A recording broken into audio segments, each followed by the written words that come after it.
Linear equations इन two variables class 9 की mathematics NCERT exemplar के questions को सॉल्व कर रहे हैं, जिसमें एनसीईआरटी एग्जाम्पलर की एक्सरसाइज 4.4 का क्वेश्चन नंबर फर्स्ट है। And question number first is show that the points A जिसका कोऑर्डिनेट है 1,2, बी पॉइंट है जिसका कोऑर्डिनेट है -1, -16 और सी पॉइंट का कोऑर्डिनेट है 0, -7 lie on the graph of the linear equation y is equal to 9x -7। एक लीनियर इक्वेशन अगर आपको दी जाती है तो उसके इनफाइनाइटली मेनी सॉल्यूशंस होते हैं, जिसमें यहां पे a पॉइंट का ये x है, ये y है, तो बहुत से सॉल्यूशन दिए गए। लेकिन क्या ये सॉल्यूशन, क्या ये कोऑर्डिनेट्स इस इक्वेशन के ही हैं या नहीं है, ये हमको चेक करना है। तो वो चेक करने के लिए हम x और y की वैल्यू रखेंगे। अगर left hand side right hand side के बराबर होगा तो हम ये बोलेंगे कि ये जो कोऑर्डिनेट्स हैं या x और y की वैल्यू जो दी गई है इसी इक्वेशन का सॉल्यूशन है। तो हम सिंपली यही चेक करने वाले हैं कि left hand side right hand side के बराबर होगा कि नहीं। तो सबसे पहले हम y इज इक्वल टू बच्चों करेंगे 9x -7। अब देखो यहां पे y ये होता है, बाय कन्वेंशन y हमेशा बाद में लिखा जाता है, तो मैंने यहां पे लिखा 2, यहां पे लिखा 9, x की जगह मैं लिखूंगा 1, राइट। यहां पे x की वैल्यू 1 दी गई है। 7 सिंप्लीफाई करूंगा तो 9 1 9 और 7 इधर 2 है, तो 9 - 7 इज इक्वल टू 2 2 के बराबर होता है, यानी ये सोल्यूशन इस इक्वेशन का ही सोल्यूशन है, राइट। ओके, अब इस पे आते हैं। तो y is equal to 9x -7। y की वैल्यू बच्चों यहां पे -16 है, तो हमने -16 किया। 9x की वैल्यू यहां पे -1 है, तो -1 किया, -7 किया। तो ये हो जाएगा प्लस माइनस का मल्टीप्लाई, -9 -7, तो ये -16 हुआ। -16 क्या, 9 और 7 16, तो -16। ठीक, यहां माइनस माइनस हम ऐड कर रहे हैं, राइट। यहां पे मल्टीप्लाई मत कर देना, minus minus plus, right. Minus minus का माइनस ही रहता है, तो -16 के ऑब्वियसली बराबर होता है। तो ये इक्वेशन का ये सॉल्यूशन है। इसी तरह से इसको चेक करेंगे। अब y is equal to 9x -7। अब यहां y की वैल्यू बच्चों -7 है, इज इक्वल टू 9, और यहां पे x इक्वल्स 0 7, तो किसी भी नंबर को 0 से मल्टीप्लाई करते होते हो वो 0 हो जाता है। ये -7 के इक्वल होता भी है। इसका मतलब ये जो कोऑर्डिनेट्स दिए गए हैं या a के लिए जो x और y के सॉल्यूशन दिए गए हैं इसी इक्वेशन के सॉल्यूशन है। ठीक है, आई होप समझ गए होंगे। तुमको सिंपली ये वैल्यूज को x और y की वैल्यूज को इस इक्वेशन में रखना है। Left hand side right hand side के अगर बराबर है तो इसका मतलब ये पॉइंट्स के जो कोऑर्डिनेट्स हैं इस इक्वेशन के सॉल्यूशंस हैं। अब हम बच्चे सॉल्व करेंगे नेक्स्ट क्वेश्चन को। Linear equations into variables class 9 की मैथमेटिक्स के एनसीईआरटी एग्जाम्पलर के क्वेश्चंस को हम सॉल्व कर रहे हैं, जिसमें एनसीईआरटी एग्जाम्पलर की एक्सरसाइज 4.4 का क्वेश्चन नंबर 2 है।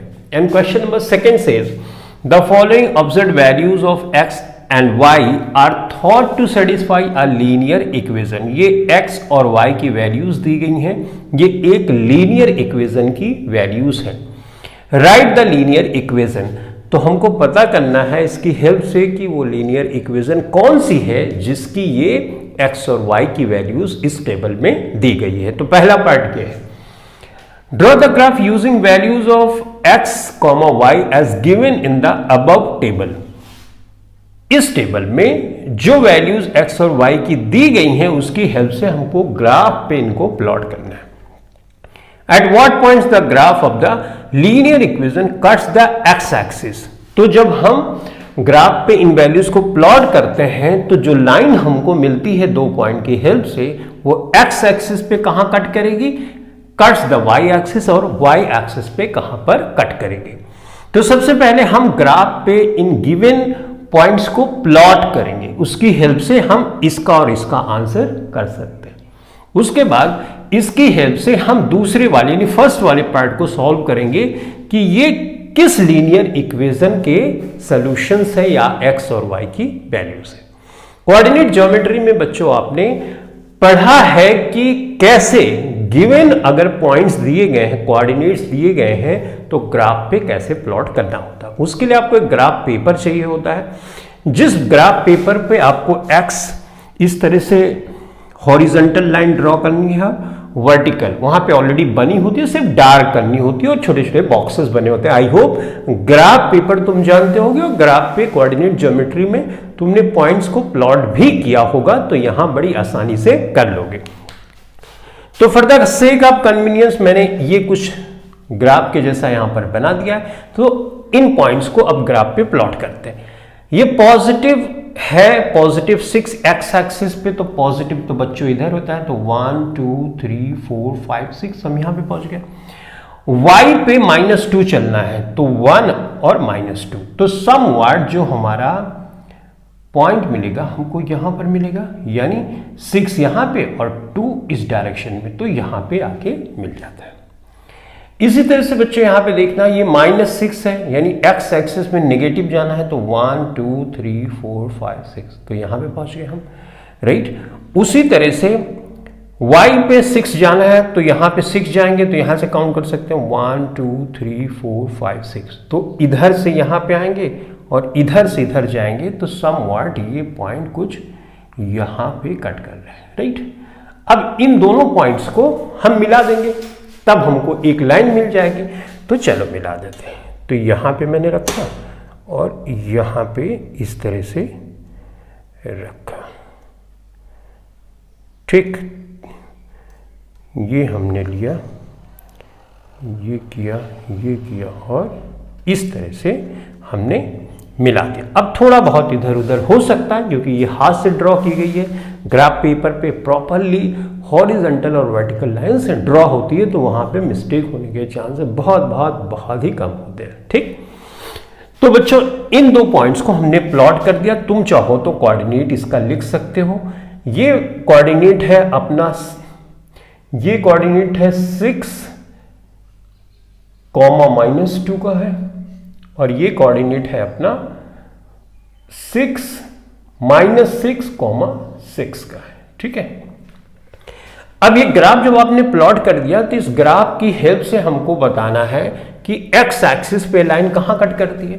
तो यहां पे देख लो, देखो 1 2 3, यानी इस पॉइंट का अगर कोऑर्डिनेट तुम लिखना चाहते हो तो यहां पर इस पॉइंट का कोऑर्डिनेट लिख सकते हो।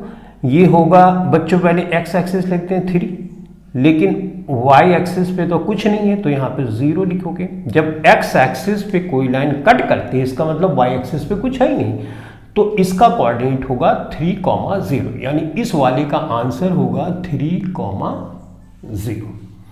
अब y एक्सिस पे देखो ये लाइन कहां कट कर रही है, तो 1 2 पे कट कर रही है, यहां पे इस पॉइंट पे, राइट। तो इसका कोऑर्डिनेट बच्चों होगा, x पे तो 0 है, x पे तो कुछ है ही नहीं, राइट। तो x एक्सिस तो ये है। अब y एक्सिस पे ये है 2, तो 0, 2, ये हो गया इस वाली पार्ट का आंसर। तो सिंपली हमने क्या किया, इसकी हेल्प से ग्राफ पे प्लॉट किया, दोनों पॉइंट को मिलाया। ये लाइन x एक्सिस पे जहां कट कर रही है उसका कोऑर्डिनेट हमने लिख दिया, इसका आंसर हो गया। y एक्सिस पे जहां कट कर रही है उसका कोऑर्डिनेट लिख दिया और उसका आंसर, इसका आंसर हो गया, राइट। अभी हमको लीनियर इक्वेशन इस जो गिवन वैल्यू है उसकी हमको फाइंड करनी है। तो अब हमको सोचना है हम कैसे वैल्यू फाइंड करेंगे। बच्चों अगर हमको एक पॉइंट दिया जाता है तो उस एक पॉइंट से कितनी लाइन गुजर सकती है। जैसे ये कार्टेशियन प्लेन है, एक पॉइंट लेस से यहां पर दिया जाता है, तो इस पॉइंट से कितनी लाइन गुजर सकती है, इधर भी जा सकती है, इधर भी, इधर भी, इधर भी, इधर भी, इधर भी। यानी अगर एक पॉइंट का कोऑर्डिनेट हमको दिया गया हो तो वहां से infinite number of lines pass हो सकती है। तो इनफाइनाइट नंबर ऑफ लाइंस अगर पास होंगी तो लीनियर इक्वेशन भी हम इनफाइनाइट बना सकते हैं, करेक्ट। लेकिन अगर आपको दो पॉइंट दिया गया हो, जैसे एक पॉइंट यहां पे दिया गया और एक पॉइंट यहां पे दिया गया, ठीक। तो बच्चों लीनियर इक्वेशन जो बनेगी, जो लाइन बनेगी, सिर्फ एक ही बनेगी, क्योंकि 2 पॉइंट फिक्स कर दिया गया। तो ये देखो एक ही लाइन बन सकती है, इसके अलावा दूसरी लाइन तो नहीं बन सकती। इसका मतलब इस लाइन का जो लीनियर इक्वेशन होगा सिर्फ एक ही होगा। और इस क्वेश्चन में हमको इस पॉइंट का कोऑर्डिनेट दिया गया है, तो हमको एक लाइन ही मिली। अब इस लाइन का जो लीनियर इक्वेशन होगा सिर्फ एक ही होगा, करेक्ट। इस बात से आप एग्री करोगे, क्योंकि 2 पॉइंट्स हमको दिए जाएंगे तो एक ही लाइन हम ड्रॉ कर सकते हैं।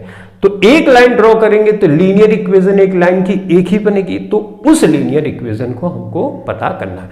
अब उस लीनियर इक्वेशन को अगर आप पता करना चाहते हो तो ऑब्वियसली इसकी हेल्प से ही पता करोगे, अन्यथा गलत हो जाएगा, क्योंकि इसका रेफरेंस लोगे तभी तो वो लाइन हमको मिलेगी, करेक्ट। तो बस अब हमको उस लीनियर इक्वेशन को फाइंड करना है। देखो बच्चों, अगर मैं लीनियर इक्वेशन का स्टैंडर्ड फॉर्म लिखूं तो कैसे लिखता हूं, ax plus by plus c is equal to 0, right. यही लीनियर इक्वेशन का स्टैंडर्ड फॉर्म होगा। x यहां पे ये है, y यहां पे ये है, a b ये कोएफिशिएंट है, c एक कांस्टेंट वैल्यू है, ठीक। अब देखो x की वैल्यू बच्चों तो यहां पर दी गई है, तो हम x की वैल्यू यहां पे रखते हैं, इस वाले x की वैल्यू को रख रहे हैं। तो ये हो जाएगा बच्चों 6a, ठीक। अब यहां पे देखो y की वैल्यू दी गई है -2, तो यहां पे मैं लिख सकता हूं -2b। c की वैल्यू यहां पे फिक्स है, तो हमने c यूं कर दिया। एक इक्वेशन हमने बना ली, किसकी हेल्प से मैंने बनाया, इस गिवन पॉइंट की हेल्प से एक लीनियर इक्वेशन हमने बनाया। लेकिन अभी a की वैल्यू, b की वैल्यू, c की वैल्यू, तीनों वैल्यू हमको फाइंड करनी है, क्योंकि एक लाइन है तो वैल्यू भी स्पेसिफिक होगी। तो यहां पर हम पहुंच गए पहला। दूसरे पे अब इसी फॉर्मेट को यूज करके हम ये वैल्यूज रखेंगे। तो अगर हम यहां पे -6x की जगह रखेंगे तो ये -6 हो जाएगा, राइट। उसके बाद ये +6 है, तो इसका मतलब +6b हो जाएगा। हमने y की जगह 6 रखा तो 6b हो जाएगा ना। और यहां पे तो c हमने वही रखना है, ये किया और इस तरह से। तो हमको बच्चों 2 लीनियर इक्वेशन मिल गई। अब 2 लीनियर इक्वेशन मिल गई, लेकिन इसमें अभी हमको a b c की वैल्यू नहीं पता है, हमको वही पता करनी है। यहां पे देखो 0 है, तो हम अगर इस साइड राइट हैंड साइड बराबर है तो लेफ्ट हैंड साइड बराबर कर सकते हैं।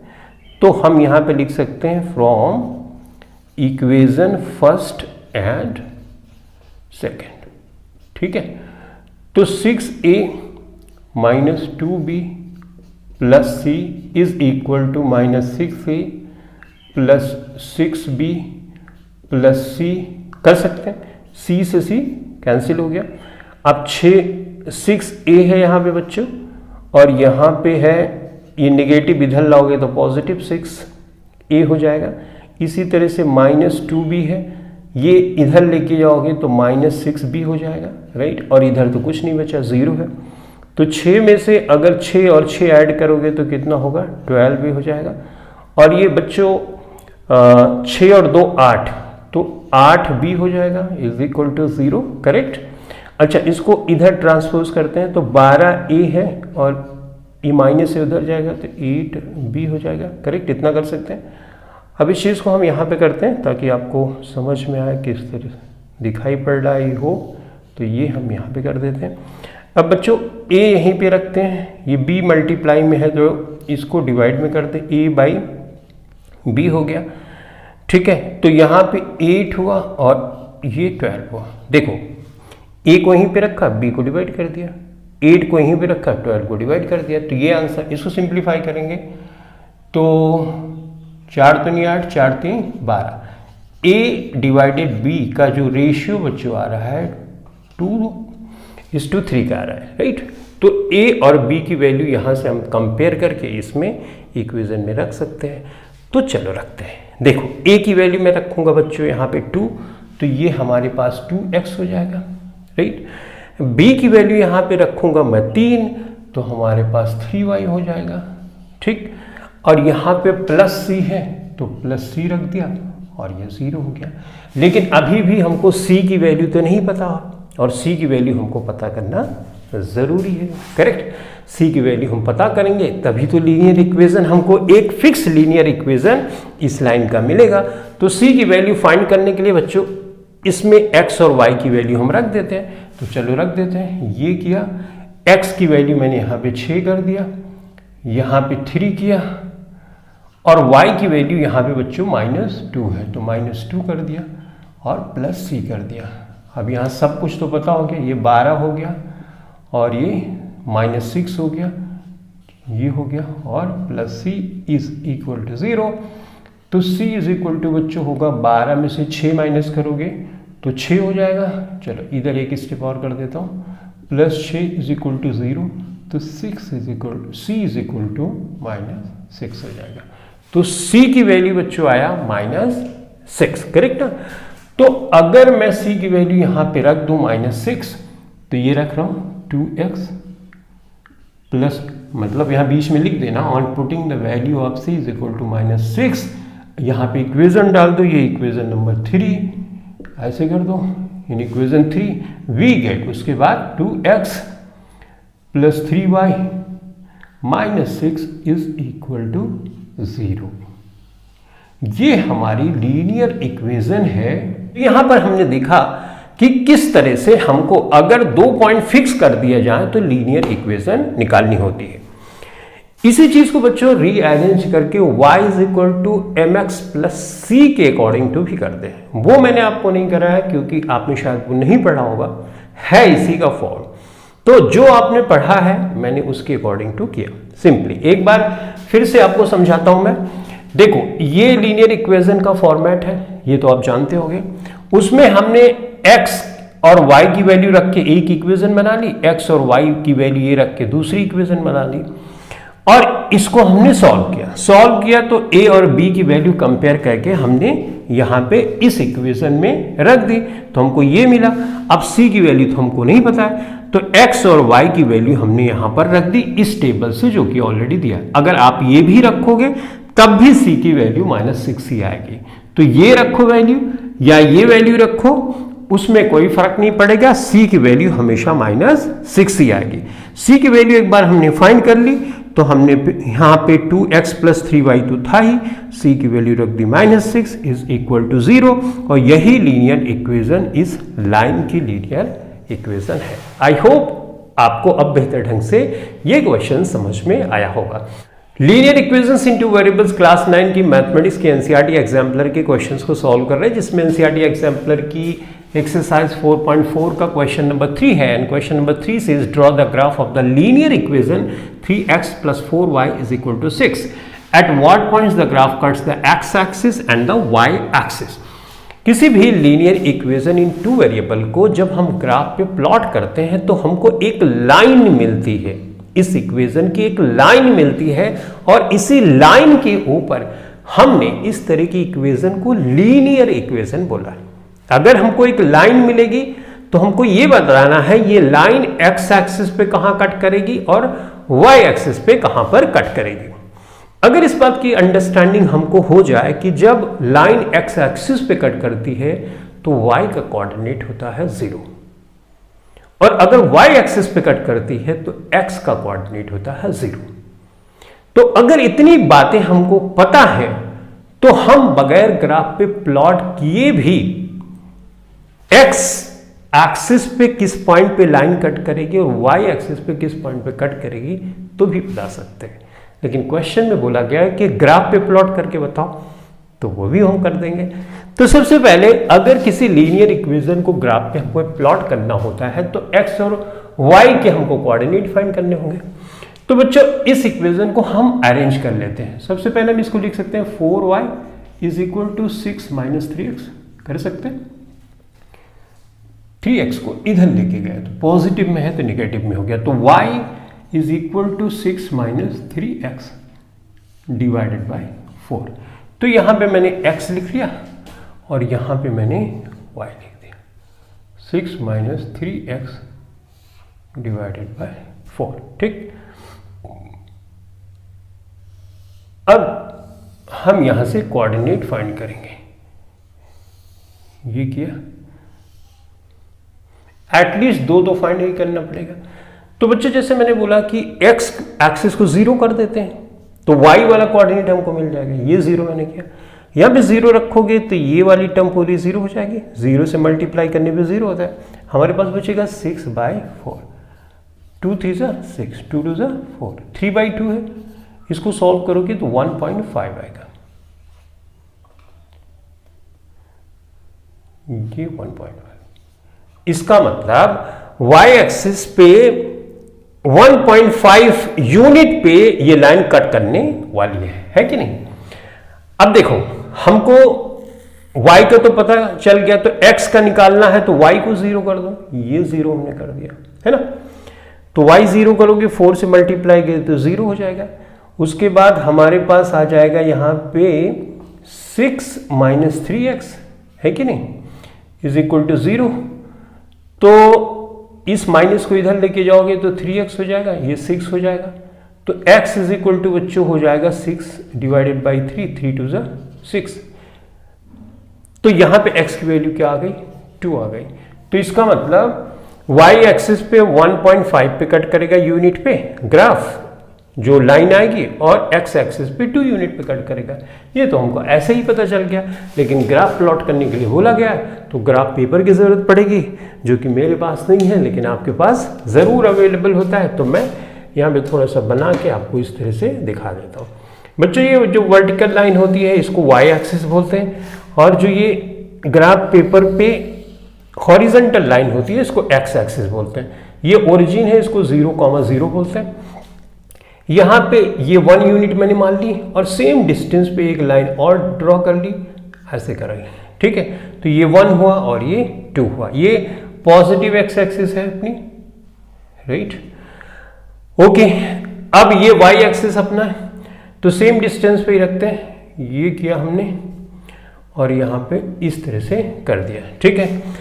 तो इसको प्लॉट करते हैं, x पे 0 है, x पे 0 है, y पे 1.5 है, तो यहां तक 1 है, 0.5 इसके बीच में कुछ पड़ेगा, तो ये वाला पॉइंट हमने मान लिया, ठीक है। तो इसका कोऑर्डिनेट, इस पॉइंट का कोऑर्डिनेट हुआ 0,1.5, ठीक है।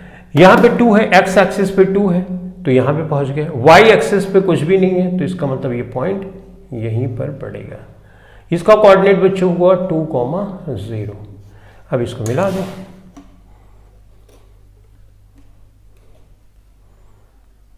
इस तरह से हमने इसको मिला दिया।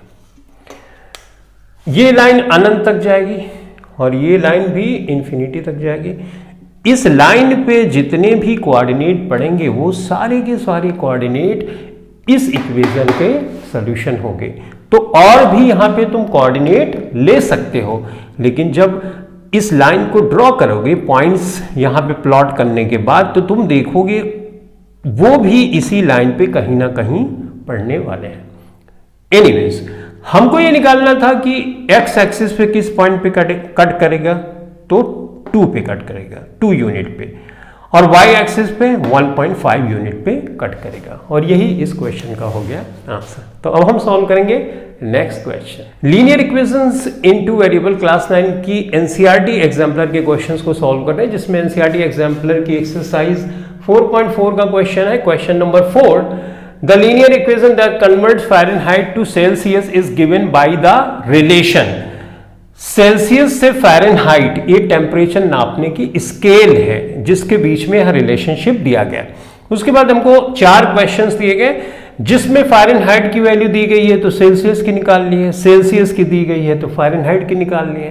तो इस तरह से हमको वैल्यूज रख के दूसरे जो सेल्सियस और फ़ारेनहाइट है उसकी वैल्यू को निकालना है, यानी इक्वेशन को सॉल्व करना है सिंपली। तो बहुत आसान सा क्वेश्चन है, चलो फटाफट एक एक करके सॉल्व कर लेते हैं। सबसे पहले बच्चों, सेल्सियस में क्या वैल्यू होगी अगर फ़ारेनहाइट में 86 है, तो फ़ारेनहाइट की जगह रख दो। देखो ये 6 किया, ये 5 किया, और यहाँ पे 86 है, माइनस 160 और ये 90, राइट। मल्टीप्लाई करोगे 5 6 30, 5 8 40 और 40 और 3 43, यानी इतना हो गया 160 डिवाइडेड बाय 9, राइट। देखो यहाँ पे 0 हो गया, 7 हो गया, राइट। हाँ ये 0 हो गया, यहाँ पे 13 में से 6 माइनस करोगे 6 हो गया, यहाँ पे 3 में से 1 गए 2, ये किया, और 9 से डिवाइड करोगे 9 त्रिक 27। तो पहले वाले का आंसर आ गया 30 डिग्री सेल्सियस, ठीक है। 86 फ़ारेनहाइट अगर टेम्परेचर होगा तो सेल्सियस स्केल में उसकी वैल्यू होती है 30 डिग्री। तो यहाँ पे लिख दो 30 डिग्री सेल्सियस, ठीक है। इसको मिटा रहा हूं मैं। अब दूसरा पार्ट है इसका, अगर 35 डिग्री सेल्सियस में हो तो 35 इधर रख दो, तो फ़ारेनहाइट में क्या वैल्यू होगी, तो सॉल्व कर लेते हैं। ये कर दिया हमने, राइट, क्रॉस मल्टीप्लाई मार दो,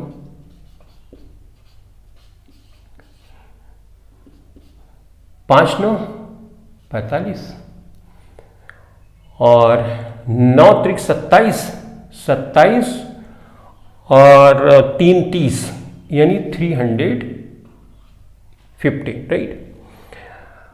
5f इज इक्वल टू करोगे तो 315, ये नेगेटिव में है तो इधर पॉजिटिव में हो जाएगा, राइट।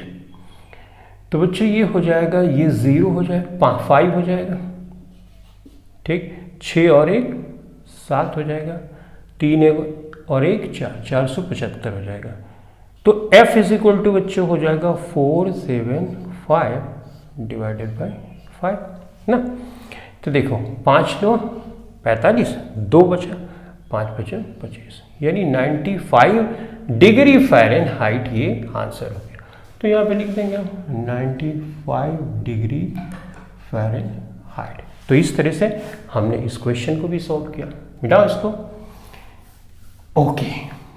अब देखो यहाँ पर तीसरे वाले पार्ट में 0 डिग्री सेल्सियस अगर वैल्यू है तो फ़ारेनहाइट में क्या होगी, तो सेल्सियस की जगह हमको 0 डिग्री,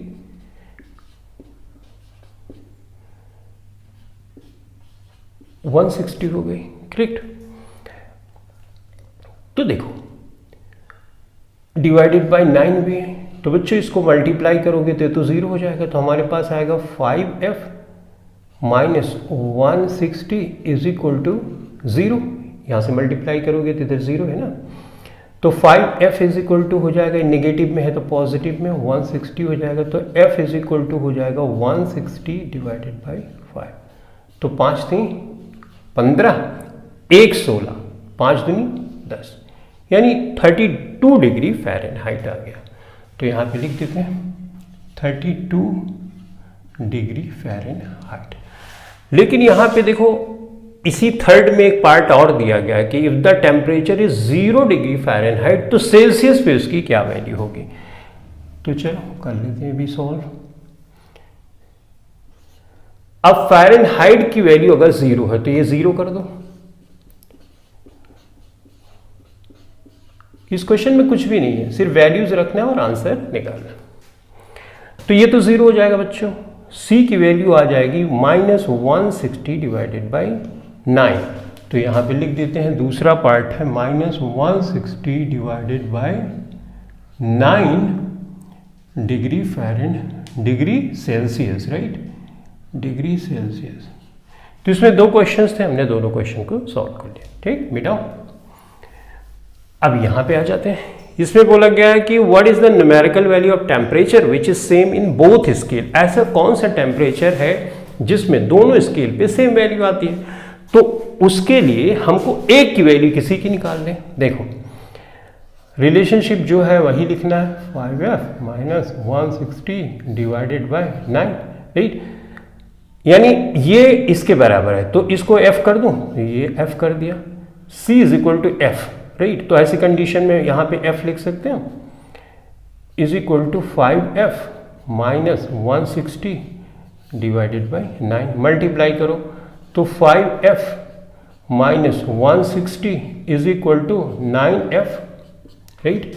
इसको इधर लेके जाओ तो 9f ये पॉजिटिव में इधर जाएगा तो नेगेटिव में, 5f is equal to 160, right. 9 में से 5 माइनस करोगे तो 4 आएगा। 4f is equal to minus 60, तो f इज इक्वल टू हो जाएगा माइनस 160। कैंसिल करोगे तो ये आएगा minus 40 degree Fahrenheit. Minus 40 degree Fahrenheit ऐसी वैल्यू है जिसके बारे में यहाँ पर पूछा जा रहा है। तो बस यही इस क्वेश्चन का हो गया आंसर। तो अब हम सॉल्व करेंगे नेक्स्ट क्वेश्चन को। लीनियर इक्वेशंस इन टू वेरिएबल्स क्लास 9 की मैथमेटिक्स के एनसीईआरटी एग्जाम्पलर के क्वेश्चंस को सॉल्व कर रहे हैं, जिसमें एनसीईआरटी एग्जाम्पलर की एक्सरसाइज 4.4 का क्वेश्चन नंबर 5 है। Question number 5 says if the temperature of a liquid can be measured in Kelvin unit as x0 Kelvin and in Fahrenheit unit as y0 Fahrenheit, the relation between the two systems of measurement of temperature is given by the linear equation, और linear equation हमको ये दी गई है। Fahrenheit और kelvin temperature नापने की दो scale है जिनके बीच का रिलेशनशिप ये एक लीनियर इक्वेशन आता है। इस लीनियर इक्वेशन की हेल्प से हमको वैल्यूज फाइंड करनी है। पहले वाले क्वेश्चन में हमको टेम्परेचर लिक्विड का फाइंड करना है फ़ारेनहाइट में, जबकि हमको केल्विन में टेम्परेचर दिया गया, और दूसरे में अगर टेम्परेचर फ़ारेनहाइट में है तो केल्विन में हमको वैल्यू फाइंड करनी है। तो बड़ा आसान सा क्वेश्चन है, करेक्ट ना। इसमें सिर्फ हमको वैल्यू फाइंड की, एक वैल्यू दी गई है, दूसरी वैल्यू फाइंड करनी है। तो बच्चों देखो, x केल्विन है, ये केल्विन है और ये फ़ारेनहाइट है। तो मैं यहाँ पे लिख दे रहा हूँ, ये केल्विन है और ये फ़ारेनहाइट है। अब हमको यहाँ पे केल्विन में दिया गया है, यानी ये दिया गया है, ये फाइंड करना है। तो फाइंड कर लेते हैं। ये पहला पार्ट है, y is equal to 9/5, x की वैल्यू यहाँ पे दी है 313.273 प्लस 32, ठीक। 9/5, 3 से 3 माइनस करोगे 0, 11 में से 7 माइनस करोगे तो 4 बचेगा, राइट। यहाँ पे 1 कैरी किया तो यानी 40 आया, प्लस 32। सिंप्लीफाई करोगे 5 8 40, 9 72 और प्लस 32। देखो इसको कैंसिल किया, 5 8 40, 8 9 72, 72 प्लस 2, तो ये 4 हो गया और 7 3 10 हो गया। तो 10 डिग्री आ गया हमको यहाँ पे फ़ारेनहाइट। तो ये तो फर्स्ट वाले का आंसर हो गया। अब सेकंड वाला आंसर बच्चों करना है, बहुत आसान है ये भी। फ़ारेनहाइट दिया गया, यानी यहाँ पे वैल्यू रख देना है। तो 158 मैंने रख दी वैल्यू, 9/5 यहाँ पे कर दिया। x की वैल्यू फाइंड करनी है तो कर लेते हैं, क्या इश्यूज है, राइट, प्लस 32, ठीक है। x की वैल्यू यहाँ पे हमको फाइंड करनी है। 5 को मल्टीप्लाई यहाँ पे नहीं कर देना, क्रॉस मल्टीप्लाई, अन्यथा गलत हो जाएगा। क्यों? क्योंकि ये 5 पूरे पे नहीं है, सिर्फ यहीं पर है, राइट। तो इसको रीअरेंज करते हैं ताकि इजीली हम सॉल्व कर सकें। इस तरह से 273 और ये 158 है, ये पॉजिटिव है तो इधर नेगेटिव में हो जाएगा, राइट। सॉल्व करो, 8 में से 2 माइनस करोगे 6 हो जाएगा, 5 में से 3 माइनस करोगे 2 हो जाएगा, ठीक है। और यहाँ पे 126, ठीक। अब इसको 5 को इधर मल्टीप्लाई कर सकते हो, तो इसको लेके जाओ, 5 को इधर इस 5 को इधर मल्टीप्लाई हमने कर दिया।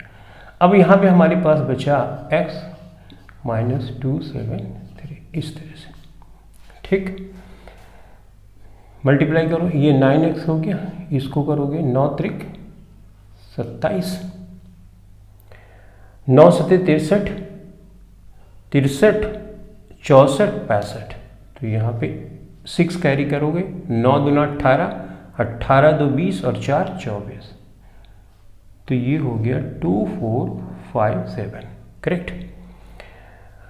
इसको करो, 5 6 30, 12 5 60 और 3 उधर से लेके आए हैं तो 63 है ना, ठीक है। तो 9x बच्चों हम करेंगे, ये उधर जाएगा तो ऐड हो जाएगा 630 प्लस 2457, राइट।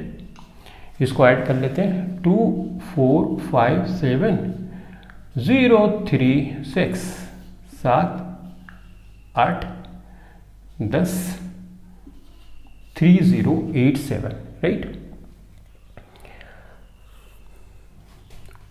तो यहाँ पे 9x इज इक्वल टू हो गया 3087, 8 7 15 15 3 18, 9 दूनी 18, यानी 9 से पूरी तरह से कैंसिल हो जाएगा, राइट।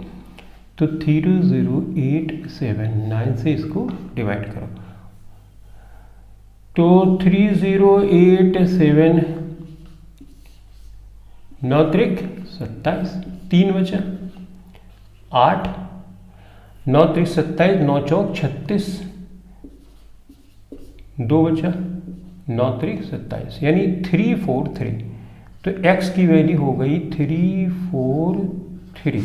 x यहाँ पे क्या है, x यहाँ पे केल्विन है, तो 343 डिग्री केल्विन, ये हो गया आंसर। और यही हमको निकालना था x और y की वैल्यू, ठीक है। तो अब हम सॉल्व करेंगे नेक्स्ट क्वेश्चन को। एनसीईआरटी एग्जाम्पलर की एक्सरसाइज 4.4 है and question number 6 says the force exerted to pull a cart is directly proportional to the acceleration produced in the body। Directly proportional का मतलब होता है अगर फोर्स बढ़ेगी तो एक्सेलरेशन भी बढ़ेगा, अगर फोर्स घटेगी तो एक्सेलरेशन भी घटेगा।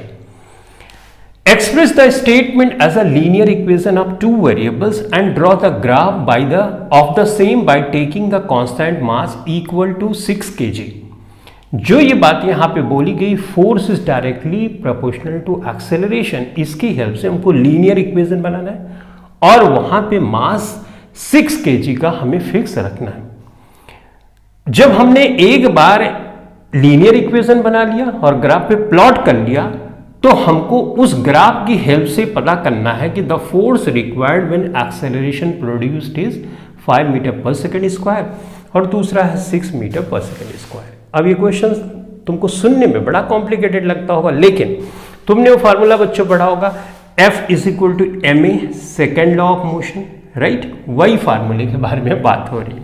तो देखो इसमें कैसे बोला जा रहा है, फोर्स डायरेक्टली प्रोपोर्शनल है एक्सेलरेशन की, ठीक।